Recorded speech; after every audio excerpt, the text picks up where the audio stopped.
एक breaking news समोर येते। वक्फ बोर्डाच्या विधेयकातनं कुणावरही अन्याय होणार नाही अशी प्रतिक्रिया उपमुख्यमंत्री अजित पवार यांनी दिली आहे।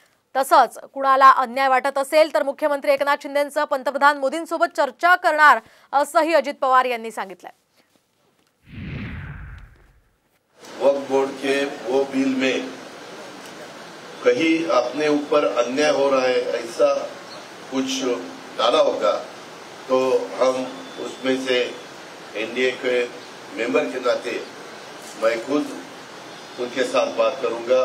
नीतीश कुमार जी है, चंद्रबाबू नायडू है, चिराग पासवान है, खुद अपने महाराष्ट्र के चीफ मिनिस्टर एकनाथ जी शिंदे जी है। हम सब मिलके इसके बारे में चर्चा करेंगे।